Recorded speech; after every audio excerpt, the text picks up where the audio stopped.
del capital. Bueno, buenos días, vamos a comenzar ya. Si llega el impacto, se vaya sumando, ¿no? Estamos así en una fecha un poco rara, yo creo que eso se nota un poco, que baja la afluencia, ¿no? Bueno, rara para nosotros, ¿no? Nosotros de la UNA ya estáis en marcha, ¿no? Leer igual, ¿no? Al pleno rendimiento, ¿no? Muy bien. Bueno, en esta ocasión invitamos a Silvia, que bueno, estuvo también con nosotros cuando ideamos esto, ¿no? Un poco lo que luego ideamos entre unos compromisos y otros, pues hasta hoy no nos ha podido acompañar. Y bueno, en esta ocasión yo propuse que Silvia presentara este libro, El pueblo sin atributos, la secreta revolución del neoliberalismo, de Wendy Brown. Primero porque me lo regaló ella y entonces digo, bueno, pues si me lo regaló será porque por algo, ¿no? Entonces lo empecé a leer, la verdad que sí es un libro que creo que pues, encajaba bien luego cuando lo propusimos con nuestro seminario, ¿no?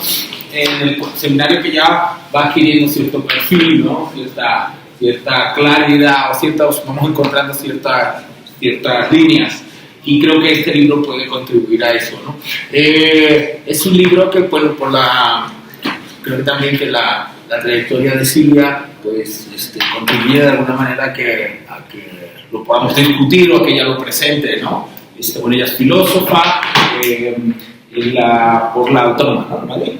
Por la Autónoma, doctora en filosofía por la Autónoma de Madrid, y ahora trabaja, pues, como sabéis, en la Ibero, en el departamento de filosofía, ¿no? Ella se ha dedicado a estudios de género, epistemología también de género, ¿no? Filosofía, teoría y filosofía contemporánea, y filosofía política. Pero luego una cosa que a mí me interesa mucho es que ella también ha hecho trabajo un poco de campo, ¿no?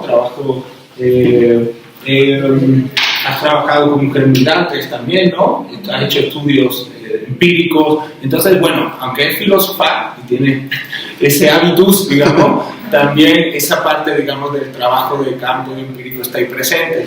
En todo caso, insisto, por la línea de filosofía política, pensamiento político, que es algo que ella ha trabajado bastante, creo que era un buen libro para que ella no lo presentara más allá de la cuestión personal que me lo regaló. Entonces, bueno, tómate el tiempo que creas, la dinámica un poco es esa, tú presentas y luego se abre un espacio de discusión que bien puede ser interpretativo, bien se abre entre todos, ¿no? Un poco en la línea de lo que hasta ahora hemos ido acumulando en nuestro seminario. Entonces, bueno, pues muchísimas gracias por la invitación y bueno, como decía Alejandro, yo estaba al inicio cuando estaba pensando en este seminario, pero pues luego por cuestiones de trabajo en realidad como que este horario no me ha quedado este semestre y entonces pues no he podido venir a ninguna sesión, menos esta pues que ya tengo como más justificación para escaparme, ¿no? Pues a ver si en las siguientes, el próximo semestre, pues van cambiando un poco las cosas. Bueno, una cosita solamente, además que trabajo de campo, yo lo que he hecho ha sido estar vinculada a diferentes procesos de autoorganización colectiva, principalmente en España. Aquí en México he tenido contacto con algunas otras experiencias, pero digo que ha sido más a partir de un compromiso político y no a partir de un compromiso académico ni nada de eso. Entonces... Pero tienes cosas escritas sobre eso. Sí, pero desde esa mirada, como más, ¿no? Desde abajo, podemos decir.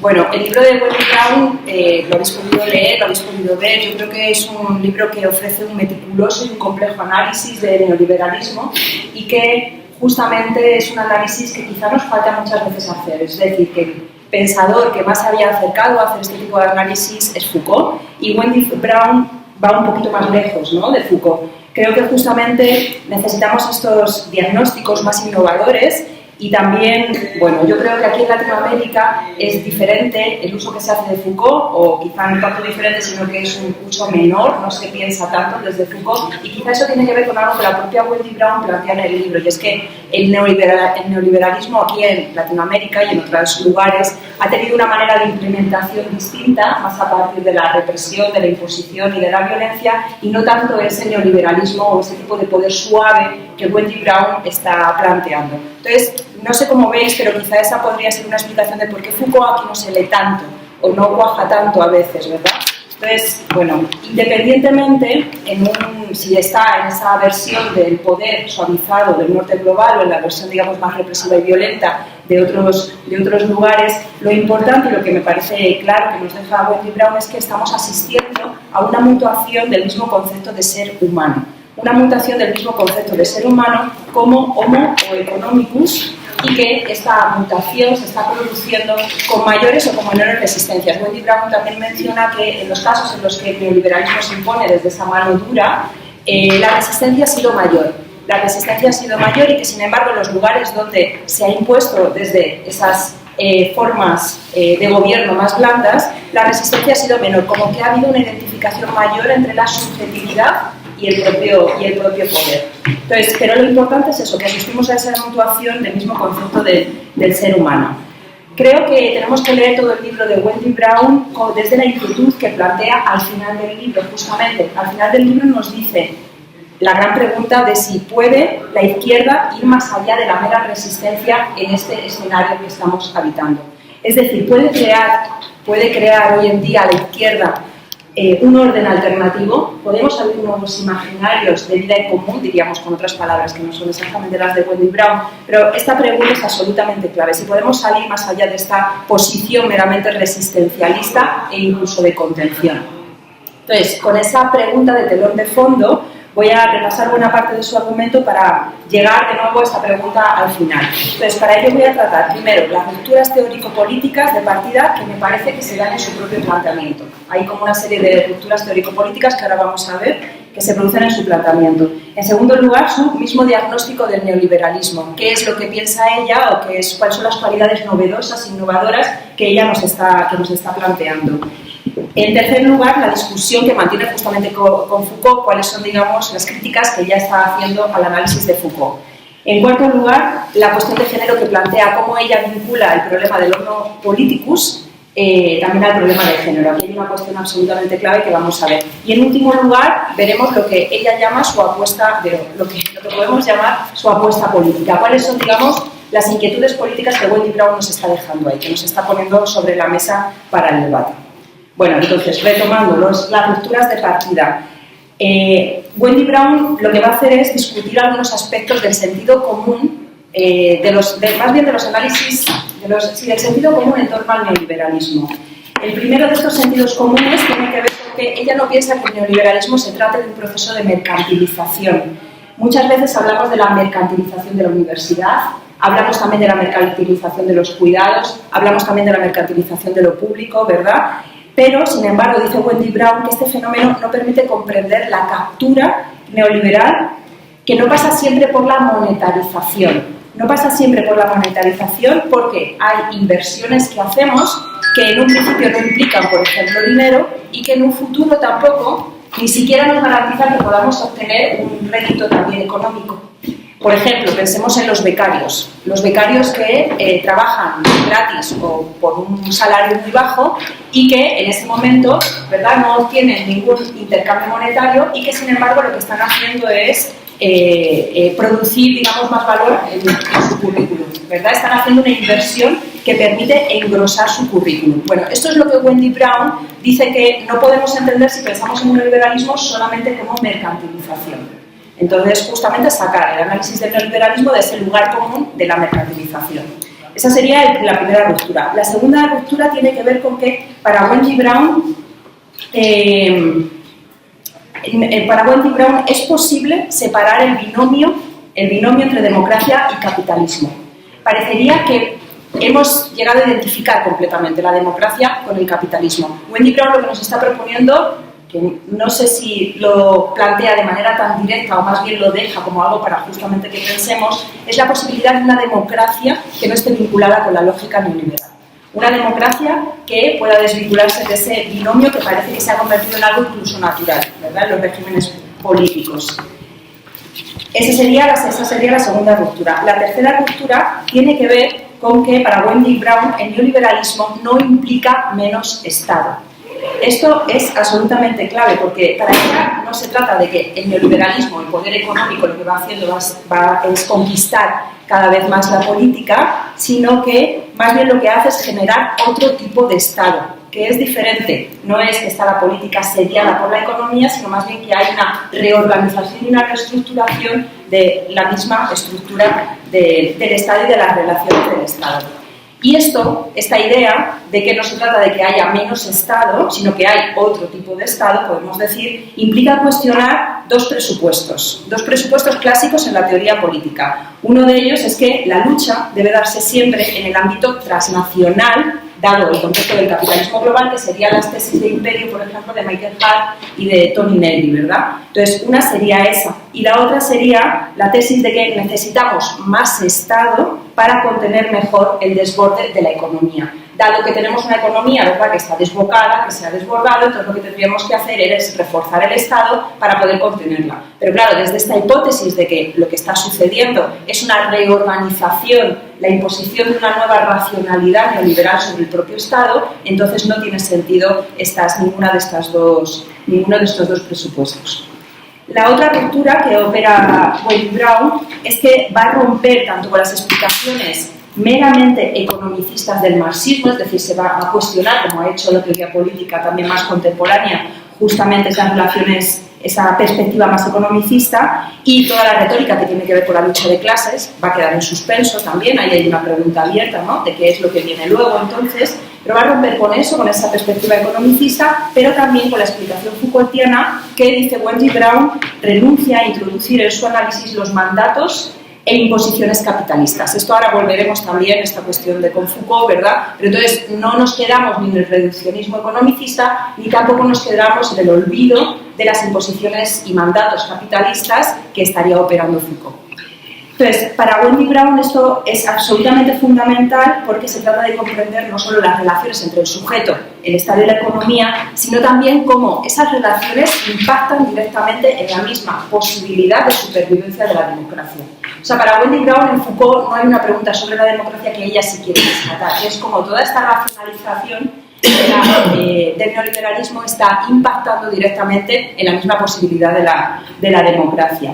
Y por último, la última ruptura que podemos, o que yo recojo de este libro, es que avanza en los análisis de la subjetividad contemporánea, pero dando un paso más allá.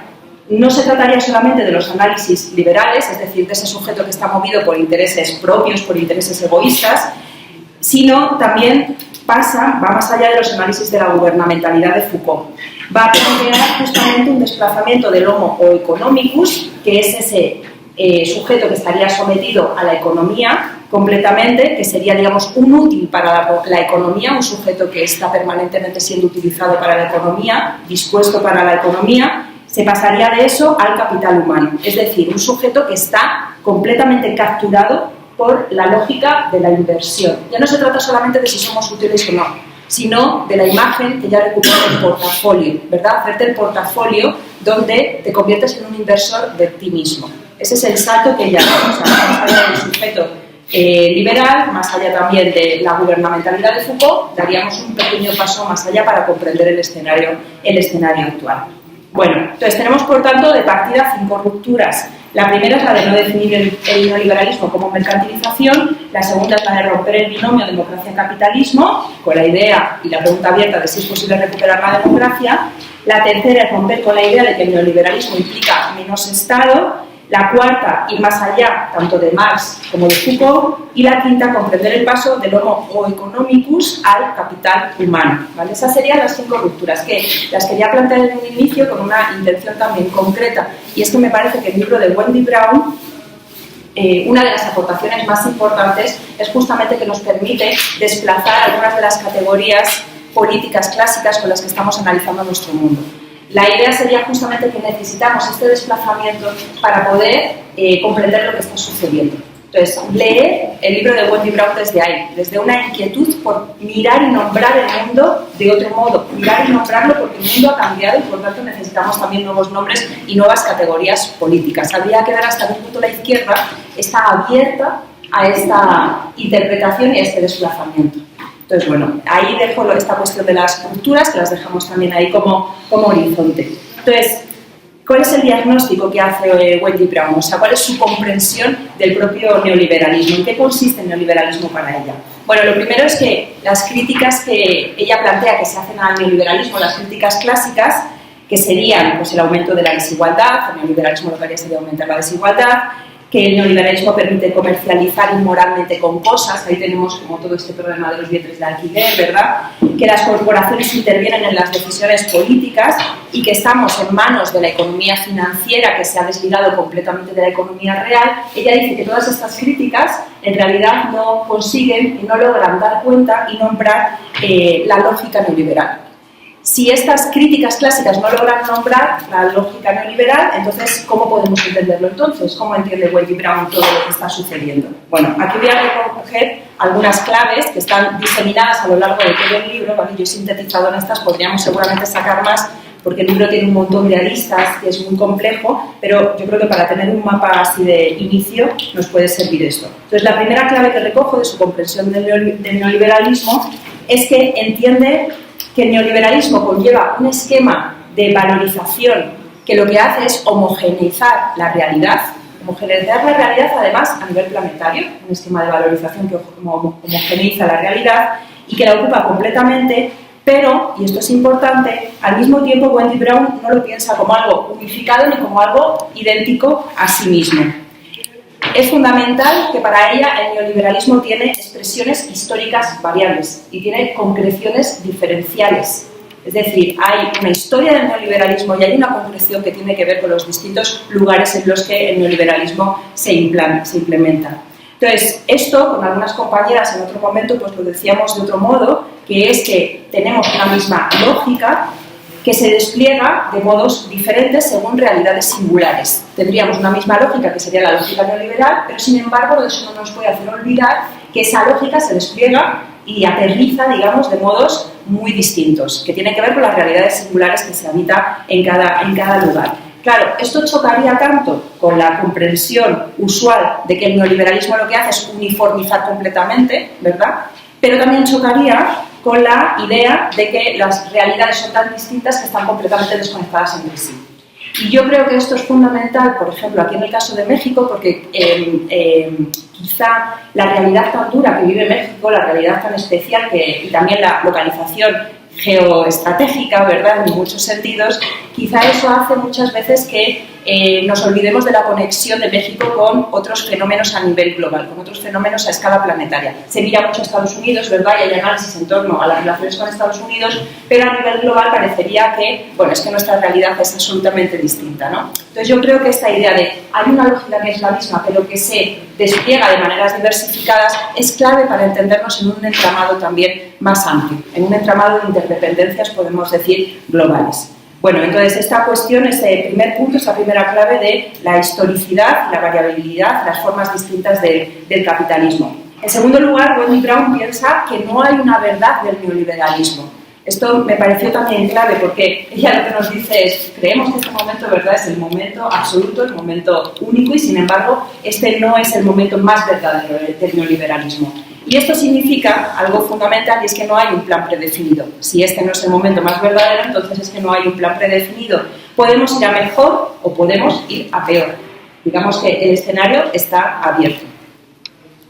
La tercera clave sería que el neoliberalismo para Wendy Brown se define como una razón. ¿Por qué como una razón? ¿Qué significa esto?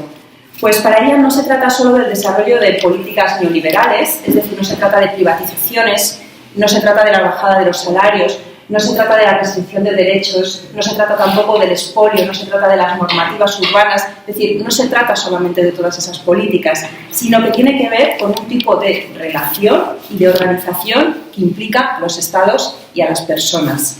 Esta relación es justamente la herencia de Foucault. Comprender el neoliberalismo como una manera de relacionarnos, como una manera de mantener, de comprender el mundo, si queréis, de comprender la vida en su conjunto.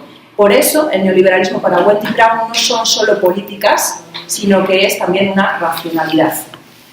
Claro, las preguntas políticas que se derivan de esto en torno a la transformación son muy distintas. Cuando planteamos el neoliberalismo como una racionalidad, ¿verdad?, que cuando la planteamos como política. Pero bueno, luego entraremos un poco más en eso. La cuarta clave tiene que ver con que el modelo de esta razón es la empresa contemporánea. Y la empresa contemporánea entendida como esa empresa que está destinada a mejorar el rendimiento sobre la inversión. Es decir, cada cosa que hago, cada movimiento que hago, cada plan que hago, cada paso que doy en la vida, cada relación incluso que tengo, mantengo un cálculo que me permita tener una mejor inversión.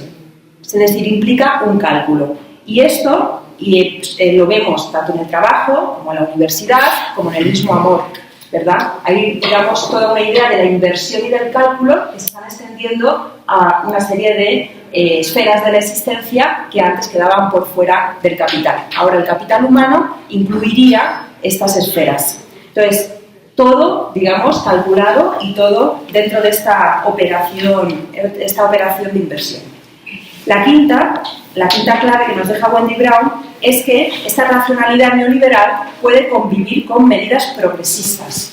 Esto es clave porque muchas veces parecería que cuando hay un gobierno más progresista, pues entonces es que de algún modo el neoliberalismo pues ya no está operando de la misma manera, ¿no? Esta idea de que lo malo tiene que ver solamente con lo duro, con la violencia, etcétera, ¿no? Que nos impide a veces ver como otras formas. Entonces, Wendy Brown pone el ejemplo del discurso de Obama en 2013, de Nosotros el Pueblo, que es un ejemplo muy interesante justamente porque en ese discurso Obama incluía una preocupación fuerte por lo que ocurriría, por un futuro mejor para las minorías sexuales y raciales. Entonces, también hablaba de la inversión en las nuevas tecnologías y también de la salud.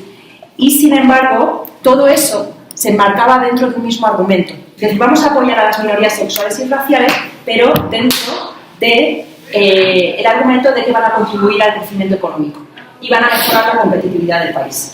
Esto que hizo Obama, en realidad, fijaros que lo hizo también Podemos en 2015. En 2015 apareció en España un documento que fue muy discutido, que fue, digamos, muy esperado también, que era un documento para pensar la reorganización social del cuidado. Ese documento que iba a ir dentro del eje del programa político de Podemos, una reorganización social del cuidado, de todo el trabajo de cuidados y, por tanto, digamos, un cuestionamiento a la desigualdad estructural que viene dada desde la organización actual que tenemos del trabajo de cuidados. El argumento central que se dio para defender ese documento fue que una mejor organización social del cuidado y un reparto más equitativo lo que iba a permitir era una productividad mayor tanto de mujeres como de hombres. Y ese era el argumento central del documento de Podemos.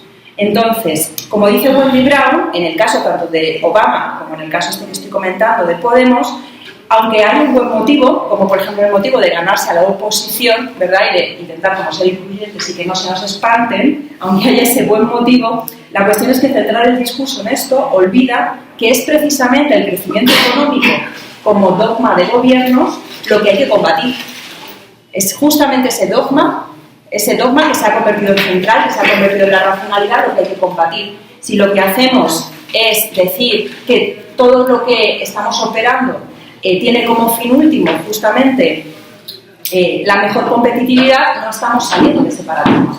No estamos saliendo de ese paradigma y tiene una consecuencia enorme y grave porque es que entonces eso significa que los proyectos de igualdad, de libertad, de inclusión quedan subordinados al proyecto de crecimiento económico. Tenemos un mundo en el que la igualdad, la inclusión, la libertad ha quedado subordinada al proyecto económico.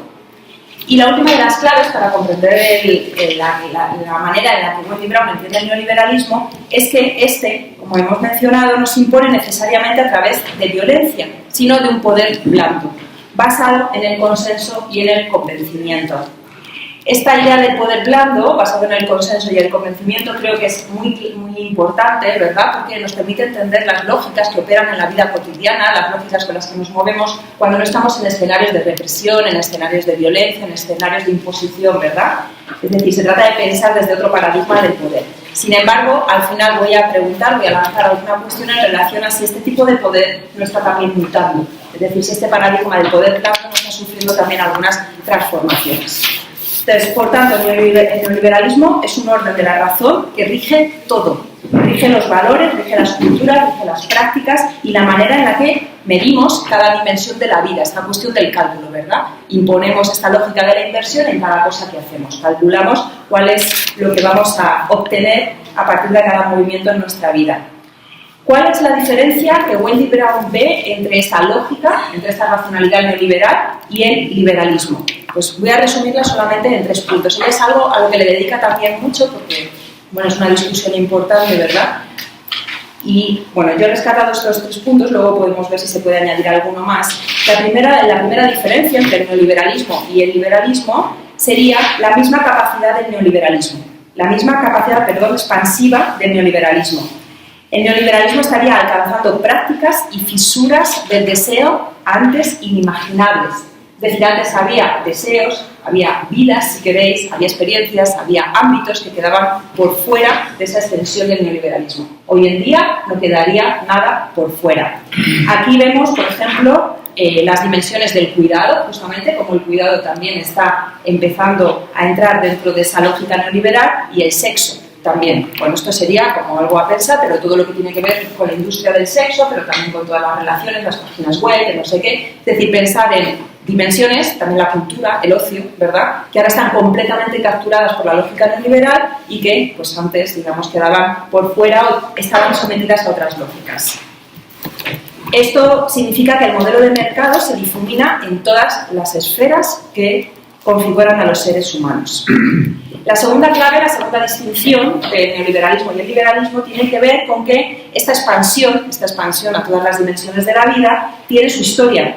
Y no es la misma, no es lo mismo, dice Wendy Brown, la figura del comerciante que busca sus intereses en el intercambio de Adam Smith, que la del Homo economicus como evasión del dolor y búsqueda del placer de Bentham, o el inicio de la era neoliberal, en la que lo central sería la búsqueda de utilidades, ¿vale? Ella plantea estas 3 figuras: el intercambio en Adam Smith, la búsqueda del placer en Bentham y el inicio de la era neoliberal, que sería esta cuestión de las utilidades, que ella lo refiere un poco más a Foucault.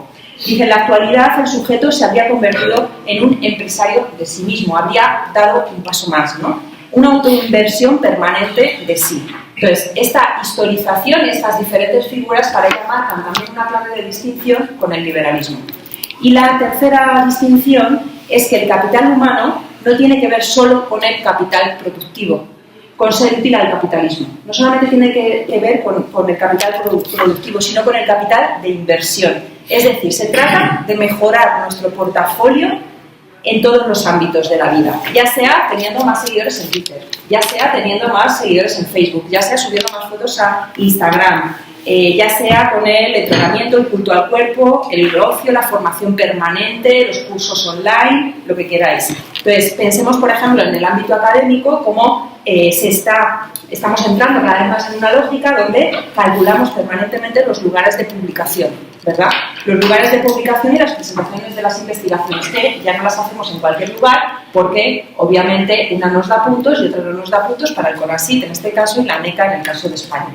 Entonces, buscar las revistas indexadas, que también es todo un negocio, etcétera, etcétera. Entonces, pensemos cómo ese portafolio se extiende a todas nuestras dimensiones también de la vida. Nos convertimos en permanentes inversores. Entonces, dicho esto, hemos visto como esa manera en la que tiene Wendy Brown de entender el neoliberalismo, las diferencias con el liberalismo, ¿cuáles son los efectos de toda esta lógica? ¿Cuáles son todos los efectos a los que nos enfrentamos? Bueno, en primer lugar, claro, el problema de que el ser humano se ha definido como capital es que no solo es definido como capital para sí mismo, sino que también es definido como capital para el Estado y para las empresas. Eso significa que en el momento en el que el capital o las empresas no necesiten, sus necesidades de inversión lo requieran, te pueden desechar. Aquí aparece, por tanto, el sujeto como un instrumento desechable, puesto que no solamente eres capital humano para ti mismo, sino para el Estado y la empresa. Y, por tanto, en un momento dado, si las necesidades de inversión lo requieren, te pueden desechar. El segundo de los efectos es que en este mundo en el que la inversión sustituye al intercambio, esto que acabamos de mencionar de Adam Smith, ¿verdad? El intercambio, la inversión, sustituye al intercambio, lo que sucede también es que entonces la desigualdad va a sustituir a la igualdad, porque dice Wendy Brown, en un universo de intercambio hay cierto presupuesto de la igualdad para poder intercambiar. Sin embargo, en el universo de la inversión es la desigualdad lo que nos mueve, porque la desigualdad es el motor de la competencia. Y sin competencia no hay inversión. Entonces, ya no tenemos un universo, digamos, de personas que pueden ser más o menos iguales, pero dentro de cierto paradigma de la igualdad, sino que lo que tenemos es un mundo de ganadores y perdedores. Tenemos un mundo de desigualdad, de competencia, de ganadores y de perdedores. Ese sería el segundo efecto. El tercer efecto es que la libertad se convierte en libertad de cómo invertir mejor.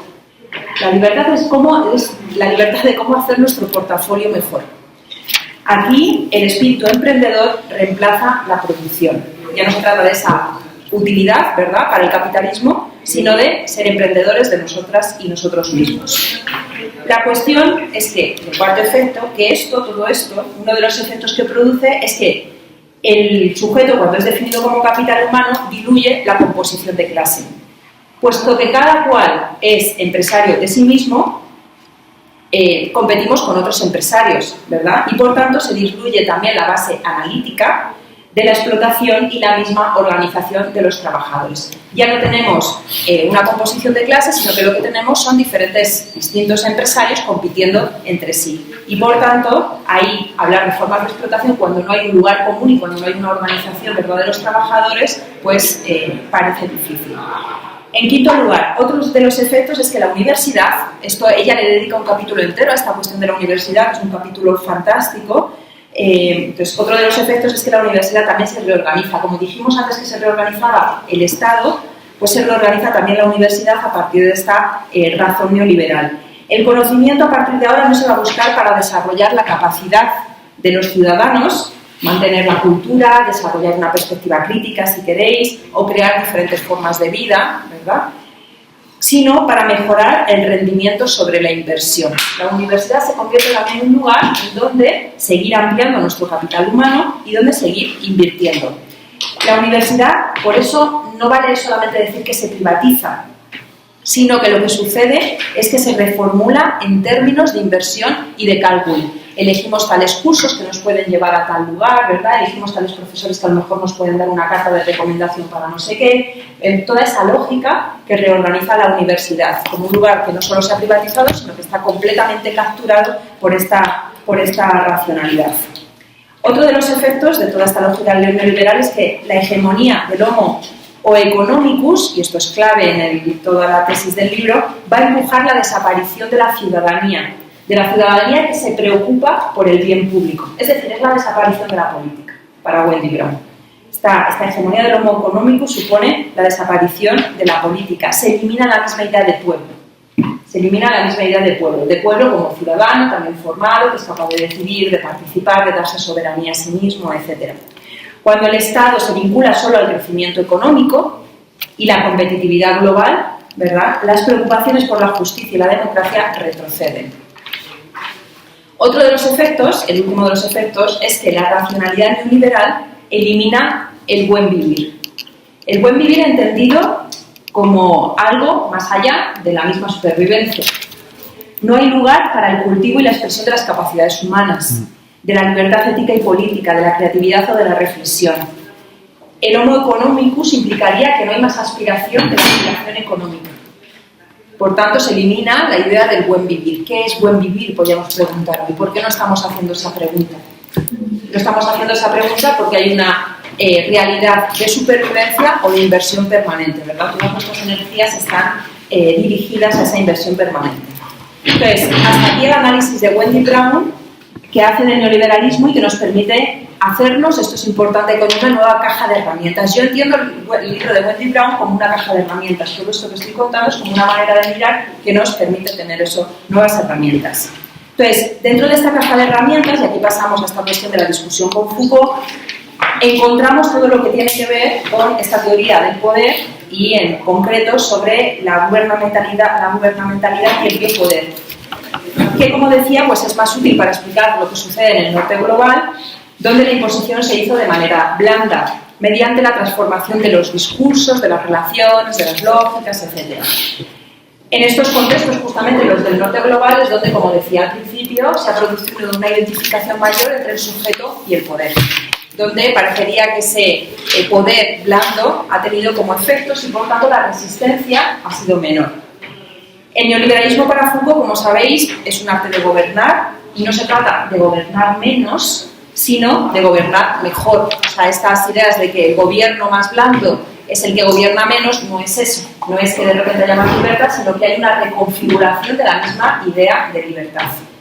Entonces, se trata precisamente sobre una nueva manera de concebir las relaciones entre el Estado, la sociedad, la economía y el sujeto. Es una nueva manera de relacionarlos a unos con otros. Es por eso que a Foucault no le interesa ni la clase ni la ideología, sino la nueva relación con esa libertad individual. Cómo es que el sujeto se relaciona con esas instancias, qué nuevo círculo, digamos, de sentido se produce ahí. Y cómo le interesa también, le interesa ver cómo se eleva el mercado como principio para la vida. Entonces, para Foucault, aquí hay una transformación clave que el marco marxista no nos dejaría ver. Y ese podría ser uno de los motivos por los que Foucault, de algún modo, deja bastante de lado a Marx. Claro, Wendy Brown dice, bueno, de todas maneras, el mundo en el que pensó Foucault no es nuestro mundo, ¿verdad? Es muy importante ver las diferencias de estos dos mundos y a partir de ahí vemos las insuficiencias también del marco teórico de Foucault. Dentro de estas diferencias, Wendy Brown nos habla del auge del capitalismo financiero, la importancia de la deuda en la vida cotidiana, ¿verdad?, como se ha extendido también, la crisis financiera en términos de colapso directo de las ciudades, de las empresas, de las naciones, el desempleo permanente, ¿verdad? No es lo mismo el mundo en el que pensó Foucault, que no fue hace tanto, pero digamos que toda esta idea de la desechabilidad, ¿verdad?, y de no encontrar trabajo nunca, de estar sometido a la precariedad, a la informalidad y tal, las dimensiones que ha tomado en la actualidad. También las políticas de austeridad o incluso la imposición de la lógica securitaria tras el 11S. Son realidades, dice Wendy Brown, que son fundamentales tener en cuenta y que Foucault obviamente pues, no tuvo en cuenta porque no vivía en ese momento. Pero además, dice Brown, el análisis de la biopolítica es insuficiente para capturar el momento actual. Y para ella, el análisis de Foucault adolece principalmente de dos cosas. La primera de ellas es que es un análisis indiferente a la democracia. Y la segunda de ellas es que es un análisis indiferente al capital.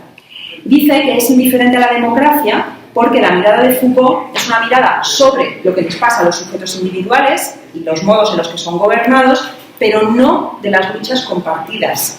Dice, no mira desde el cuerpo político. Foucault no está mirando desde el cuerpo político, está mirando desde esas relaciones del sujeto con esas formas de gobierno. Dice, hay sujetos individuales, pero no hay ciudadanos en el análisis de Foucault.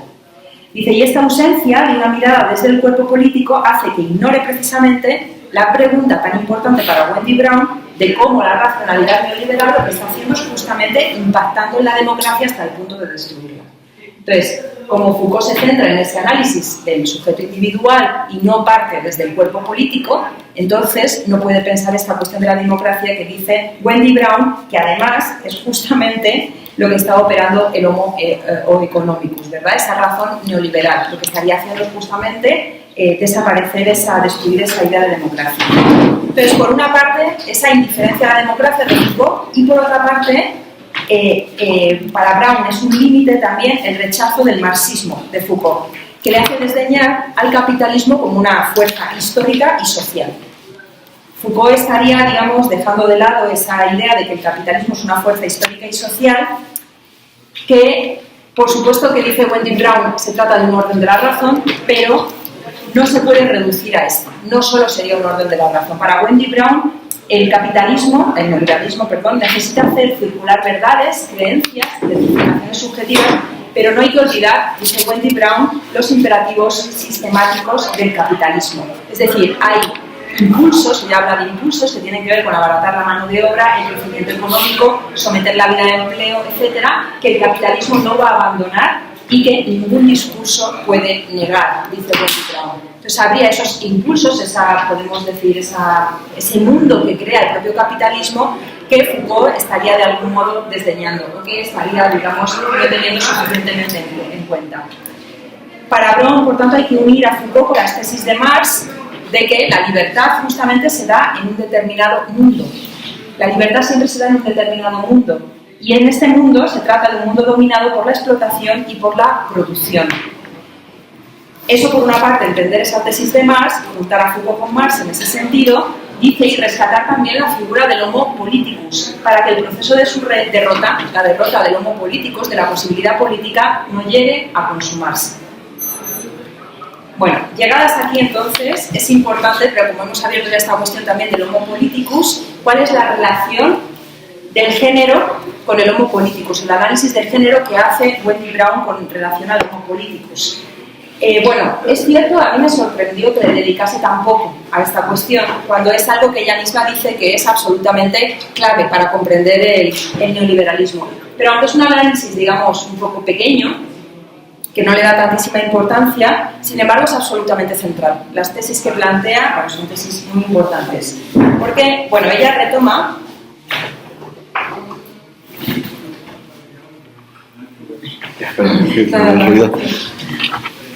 Entonces, ella retoma la idea, la figura del Homo politicus y dice, bueno, esta figura históricamente se ha pensado sin género. Esto es algo que no dice Wendy Brown, sino que lo dice toda la teoría feminista, ¿verdad? Entonces, la figura del Homo politicus se ha pensado sin género. Pensar la figura del Homo politicus sin género es pensar que tiene un género, es decir, que se asume su comportamiento y actividad masculina. Cuando se dice que algo no tiene género, lo que se está haciendo es identificando y asumiendo que su género es el masculino. Entonces, el neoliberalismo opera sobre una identificación similar del Homo economicus con lo masculino. O sea, el neoliberalismo necesita también pensar esta figura del Homo economicus en cierta medida masculinizada. Y esto se apoya, esta masculinización del Homo economicus se apoya en una ontologización de la familia nuclear, de la familia heterosexual y de los géneros. Esto de la ontologización significa que hay un presupuesto sobre los lugares como si fuesen naturales o como si fuesen esencias, ¿verdad? Entonces parecería que hay una única forma de familia, parecería que hay una única forma de relación que es la heterosexual y parecería también que hay lugares que están asignados por naturaleza, ¿no? Porque a las mujeres de algún modo pues tienen una disposición natural más hacia el cuidado, ¿no? Entonces, lo primero, una idea clave, que es que el neoliberalismo se apoya sobre esta ontologización de la familia, en esas dimensiones de la familia nuclear, de la familia heterosexual y de los roles de género. No puede, habría que preguntarse si el neoliberalismo puede sobrevivir sin esa ontologización. Esto es una pregunta clave que no sé hasta qué punto también la izquierda se está planteando. Entonces, la pregunta que plantea Wendy Brown es ¿cómo, si el Homo economicus es un sujeto que está siempre invirtiendo para sí mismo, es un sujeto sometido a esta lógica económica, cómo sobreviven la cohesión familiar, por ejemplo, u otros espacios que necesitan de otras lógicas, que necesitan, por ejemplo, ya no tanto de una inversión, sino que necesitan del compromiso, del cuidado del otro, que necesitan del amor, que necesitan del cuidado de las relaciones, etcétera, etcétera. ¿Cómo sobrevive eso? Porque al final es la pregunta de cómo sobrevive nuestro mundo. Es decir, estamos diciendo, hay una racionalidad neoliberal, la inversión de sí mismo, etcétera, etcétera. Vale, sí, pero al final la vida sigue sucediendo. Si solo tuviésemos eso, la vida seguiría siendo posible. Si no, si pensamos que tiene que haber algo más, entonces la pregunta ahí es, ¿qué es ese algo más que está sosteniendo la vida? ¿Qué es ese algo más o esas otras lógicas que están ahí operando y que no siguen esa lógica de la inversión, sino que nos hablan de compromiso, de amor, de empatía, de interdependencia, de compromiso, etc. Bueno, entonces, aquí, por ejemplo, la economía feminista, una compañera, Amalia Pérez Orozco, desde esta teoría de la economía feminista, que os recomiendo mucho porque está adquiriendo además mucha fuerza y creo que te adquiere mucha fuerza porque nos propone un marco también alternativo, pues lo que ella dice siempre es que estamos ante un choque entre dos lógicas. Por una parte la lógica del cuidado y por otra parte la lógica del capitalismo, que sería la lógica de la búsqueda de beneficio permanente. Bueno, esto como imagen lo dejo ahí, estas dos lógicas que están conviviendo y que de algún modo están chocando, ¿no? Para entender esta cuestión de cómo es que todo sigue funcionando. Entonces, Wendy Brown retoma, de hecho, algunas de las cuestiones de la economía feminista y dice, aquí la economía feminista nos da muchas respuestas, porque nos indica justamente que el sujeto liberal se construye siempre desde un paradigma masculino y burgués que está basado en la autonomía y el individuo. Este individuo que para ser necesita eliminar las fuentes de alimento y cuidados que lo sostienen. Es decir, la autonomía del individuo liberal se sostiene a partir de la eliminación de toda esa red de materialidades, de esa red material e inmaterial que sostiene la vida y los cuerpos. O sea, para que el Homo politicus exista, incluso el Homo economicus exista del modo en el que lo entendemos, del modo de esa autonomía, que se pueda dedicar a la inversión de sí, hay una negación estructural de partida, de base, de esa red material e inmaterial que sostiene la vida y los cuerpos. ¿Vale? Esto es algo que nos deja, que podemos rastrear en la teoría feminista, en la economía feminista, etc. Y que es fundamental porque entonces Wendy Brown nos dice, entonces no podemos pensar que podemos deshacernos de ese modelo sin más. Diríamos, bueno, es que entonces el modelo del Homo económicos es un modelo, ¿verdad?, que no se sostiene porque la naturaleza humana es mucho más compleja y como la naturaleza humana requiere de la interdependencia, del cuidado, de la empatía, etcétera, pues entonces tendríamos que desplazar esa figura, ¿vale? Dicen, no podemos pensarlo analíticamente así solamente, porque eso, esa idea de que lo podemos desplazar y que lo rechazamos sin más, no da cuenta de que el mundo entero está conformado por ese modelo, es decir, por la negación sistemática del trabajo de cuidados y por la negación sistemática de ese trabajo que sostiene la interdependencia y el cuidado de la vida. Dice, una cosa es afirmar que el Homo o economicus es un error y otra es preguntar por el orden de género que produce y reproduce dicha figura. Es decir, ¿cuál es la reorganización y el orden de género al que estamos asistiendo que permite que esa figura exista y que permite además la invisibilización estructural absoluta que opera sobre el trabajo que sostiene la vida? Eso no tiene que ver solamente con que la figura del Homo economicus sea un error, sino que tiene que ver con toda una reorganización del género que compete a todos los ámbitos de la existencia. Por eso es absolutamente clave cómo necesitamos del feminismo. O sea, ahora toda la extensión planetaria que se está viviendo en relación a los temas del feminismo no es solamente porque hay un montón de denuncias, ¿verdad?, en torno a la violencia sexual, que es algo muy importante, sino que tiene que ver con que nos estamos dando cuenta de esto, ¿vale?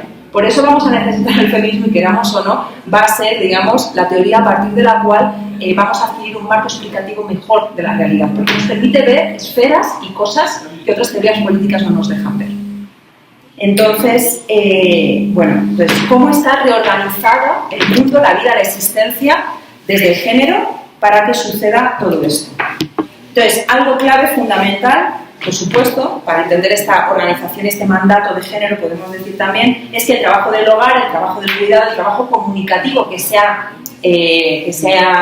puesto del lado de lo femenino, es decir, que se ha dicho que les corresponde a las mujeres, no es una preferencia natural, sino que es producto justamente de esta reorganización de género, ¿vale? Eso es clave, porque muchas veces, incluso cuando nos acercamos, la teoría política, seguimos viendo como si hubiese hombres y hubiese mujeres, y que más o menos cada uno tiene sus cualidades. No. O sea, lo que hay es justamente una ordenación de género que hace que ocupemos diferentes lugares en todo caso y que hace que se reorganice toda esto. Dice Wendy Brown también algo muy importante, y es que estamos en el contexto actual del neoliberalismo asistiendo además a una intensificación de la carga de trabajo, porque esta carga de trabajo de cuidados se agranda cuando, entre otras cosas, lo público se privatiza. Claro, o sea, si de repente no tienes el mismo acceso al transporte público, no tienes los parques a los que acudir, no tienes las escuelas infantiles, no tienes un montón de cosas, entonces lo que sucede es que esa carga de trabajo se aumenta. ¿Quién está asumiendo esos costes? ¿Quién está asumiendo esa carga de trabajo aumentada en el contexto neoliberal? Las mujeres, obviamente. Entonces, de aquí se deduce, dice Wendy Brown, que el orden de género es un requerimiento esencial de supervivencia para el neoliberalismo. No es una característica más, no es, digamos, una cualidad más que podemos decir, bueno, es que también pasa esto, sino que tenemos que ver la dimensión estructural de connivencia justamente entre el neoliberalismo y este orden de género. Y aquí, cuando vemos esto, cuando abrimos como toda esta mirada, ¿verdad?, entonces descubrimos que es la figura de la mujer cuidadora la que sostiene el mundo, justamente. Son las proveedoras de cuidados para otros hogares, como las trabajadoras domésticas indígenas, aquí por ejemplo en México, ¿verdad? O sea, que parece como que es el tema así del que nadie habla y sin embargo están sosteniendo los hogares. Son las mujeres que también aportan y cuidan en los vecindarios y sostienen también las comunidades de vecinos, las escuelas, los lugares de trabajo, etc. Yo, por ejemplo, ahora en mi colonia está habiendo movilizaciones a favor de la seguridad y también el otro día hubo un problema así con el agua fuerte y los vecinos se están organizando. Y es impresionante porque toda la movilización está liderada principalmente por mujeres. Y esto creo que está sucediendo en muchas partes del planeta, ¿no? Por ejemplo, en España también, en la plataforma de afectados por la hipoteca, quienes han sido las protagonistas y las que tomaban las riendas cuando una familia, por ejemplo, estaba en peligro de desahucio, acababan siendo las mujeres. ¿Por qué? Porque siguen siendo las sostenedoras de lo común, siguen siendo las sostenedoras de la vida común. Bueno, entonces aquí también esto para pensar y para debatir. Entonces, ya queda poquito. La apuesta política de Wendy Brown. Ahí volvemos a la pregunta del inicio en torno a la posibilidad de construir una alternativa. Si la izquierda puede hacer algo más que resistir. Dicho todo esto que hemos visto, todo este escenario que hemos desplegado aquí, ¿podemos hacer algo más que resistir? Entonces, aquí Wendy Brown apuesta por el concepto y apuesta de manera fuerte por el concepto de democracia. Piensa que tenemos que comprender, como ya he mencionado, la razón neoliberal más allá de las políticas neoliberales, pero justamente para entender cómo esta razón neoliberal está impactando en la misma posibilidad de supervivencia de la democracia. Entonces, para ella es importante recuperar una noción de la democracia que no esté vinculada más que a un principio. Dice, solamente la democracia entenderla como la aspiración a que el pueblo y no otra cosa gobierne la vida común. La aspiración a que el pueblo y no otra cosa gobierne la vida común. Sería una especie de principio solamente. Dice que este gobierno debe ser el gobierno del pueblo, no el gobierno de unos pocos, sino el gobierno de todos. Y en este sentido se trata de recuperar la promesa de la nuda democracia. Ella habla de la nuda democracia como esta democracia que no tiene un contenido, es decir, que no se trata de decir en qué consiste quién va a gobernar, cómo, etcétera, etcétera, sino de mantener firme un principio. Es este principio de la soberanía, incluso de la autonomía, ¿no? Porque ella habla mucho del autogobierno. Entonces, bueno, ahí quedan como esas cuestiones interesantes para pensar. Por otro lado, como no hay un contenido a priori, se trata de un principio, justamente, esta democracia puede ser llenada de contenido negativo. Esto es muy interesante, lo que dice, porque igual que decíamos que no hay verdad del neoliberalismo, ¿verdad? Y no, eso significa que el camino no está predefinido de antemano, pues igualmente también no hay un contenido a priori de la democracia y puede ser llena de contenido negativo. La democracia no es un bien puro, no es una panacea ni es, por tanto, una forma completa de vida. Aquí podemos decir, Wendy Brown no lo dice, pero a mí me sugería la idea de una democracia inacabada, ¿verdad? Una democracia que nos deja de la tarea permanente de seguir defendiéndola y de seguir reconstruyéndola, ¿no? Entonces, dice Brown que hay que ser conscientes, por supuesto, y no hay que ser como ingenuos, de que la democracia ha sido también el origen de muchas discriminaciones y exclusiones, ¿verdad? La democracia como el nombre a partir del que se justificaba la exclusión de determinados grupos minoritarios, ¿no?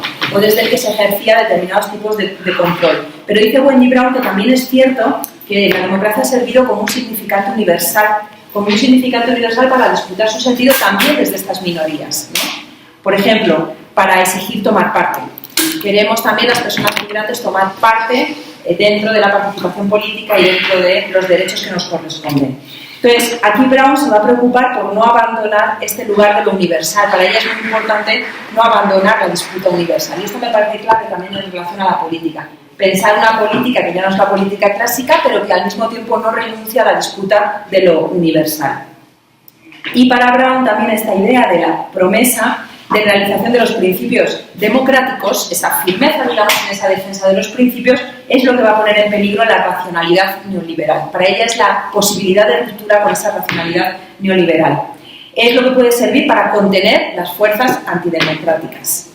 Sin embargo, bueno, la idea de contención no tengo tan claro que nos lleve más allá del imaginario de la resistencia, ¿verdad? Esto también sería para pensar. Ella plantea que necesitamos ir más allá de ese imaginario, pero al final hablamos de la democracia como un principio que se dedicaría simplemente a contener. Bueno, entonces para ella la primera apuesta política sería esta de la democracia, y la segunda grande que plantea es a partir del problema de que la misma razón neoliberal ha acabado con la esperanza política.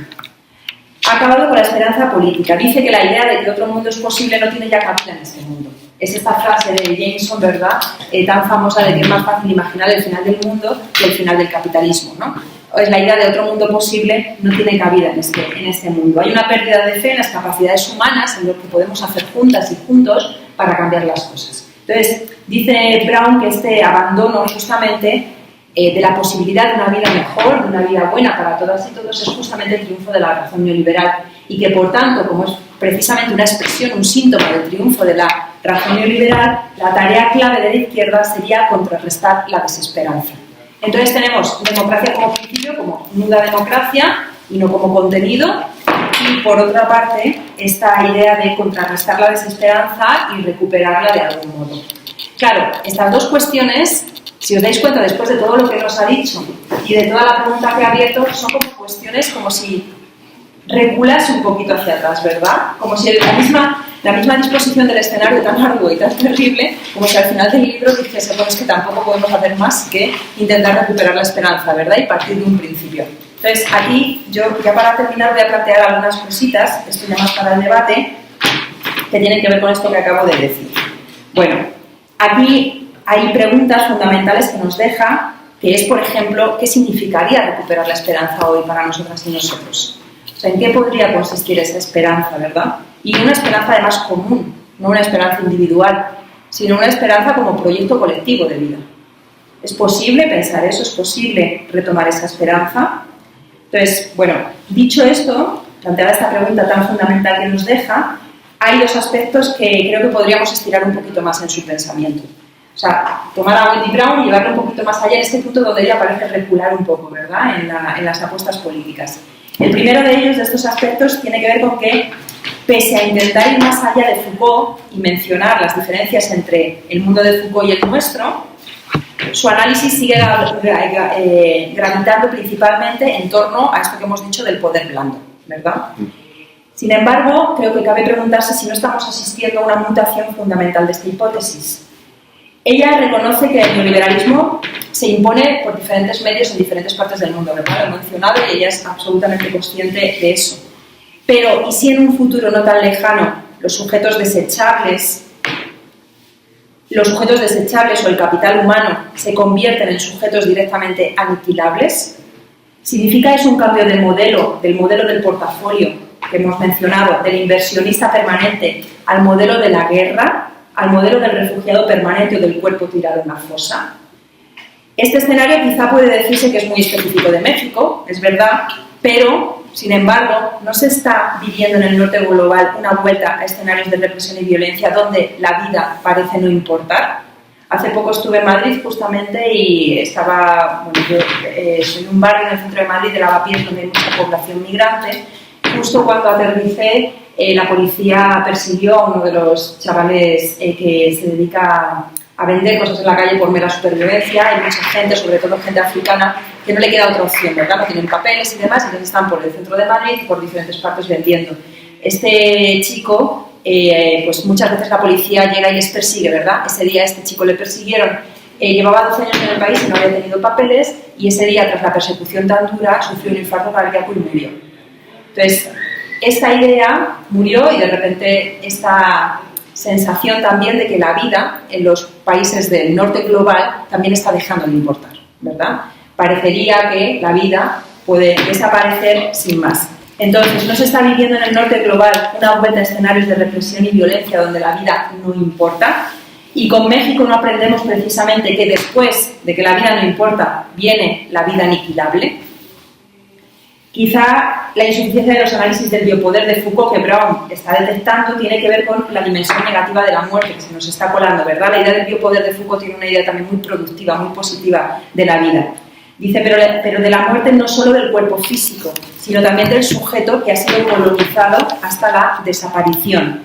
Aquí tenemos aquí en México el ejemplo de hace varios meses, ¿verdad? El estudiante que fue levantado por la policía, que tendría 17 años, ¿verdad? Y que la policía lo devuelve después de varios días con torturas físicas, pero lo novedoso, como diría una compañera, Rita Cantó, es que lo devuelven sin saber quién es, ni tampoco reconoce a sus padres, no existe como sujeto.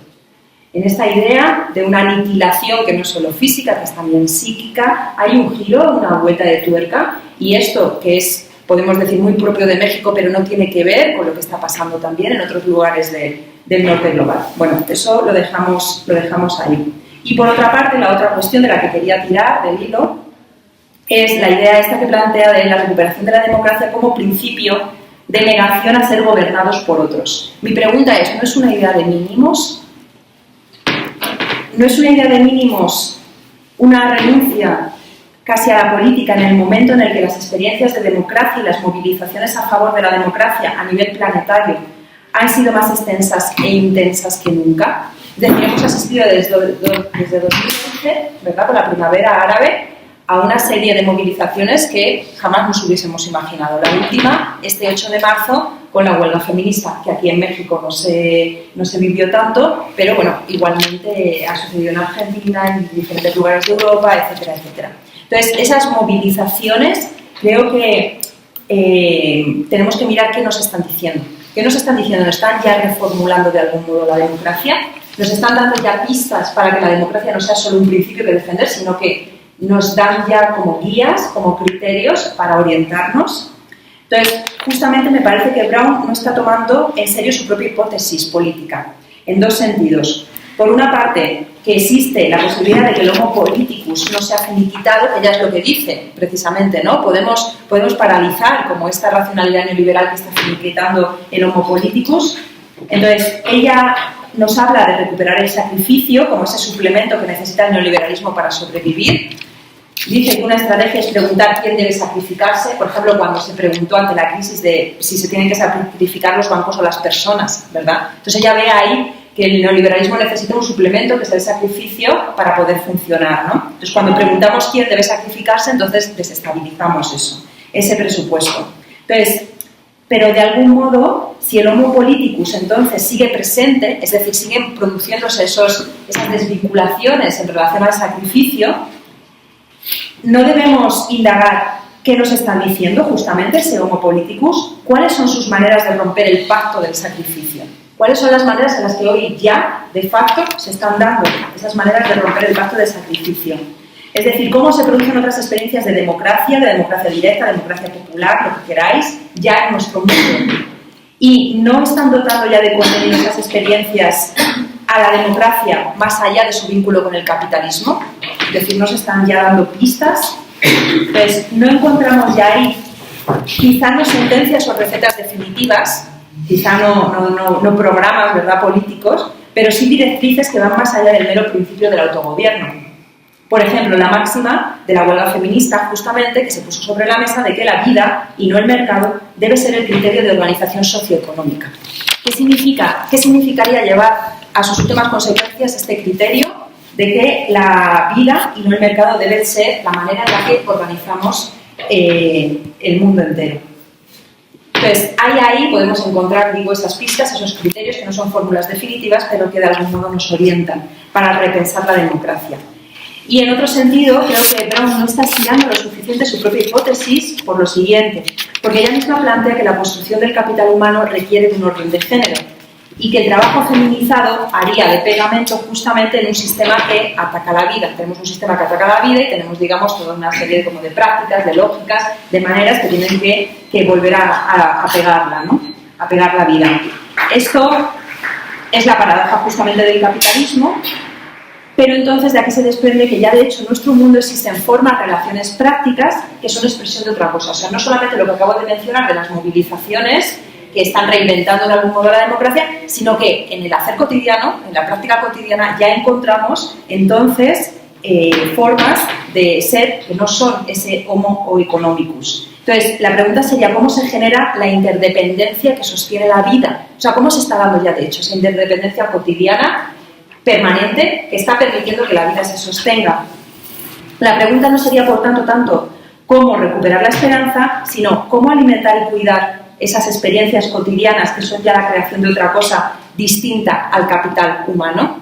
Es decir, cómo alimentarlas y cómo cuidarlas. Y sobre todo, cómo hacer para que puedan expandirse. Si pensáis, si juntamos esa reinvención de la democracia, de esos nuevos movimientos, esas nuevas movilizaciones sociales, con esta idea de que ya en nuestro mundo hay prácticas que están expresando el mundo de otro modo, tenemos una mirada sobre una manera de habitarlo distinta que puede ser reconducida de algún modo a través de esa reinvención de la democracia, ¿vale? Esa unión entre las dos cuestiones creo que es fundamental y pensar cómo se pueden expandir. Entonces, la cuestión es si el homo politicus no ha desaparecido del todo y si efectivamente hay algo que hace de pegamento del capital humano y que en algún sentido escapa de su lógica, eso significa que ya hay algo de la transformación que queremos en nuestro mundo. La pregunta, por tanto, como decía, no es por la esperanza, sino por nuestra capacidad para escuchar eso transformador que ya hay en nuestro mundo, alimentarlo, recrear los criterios democráticos que puedan guiarlo y, sobre todo, expandirlo. ¿Vale? Y con esto, pues ya dejo aquí, que ya basta.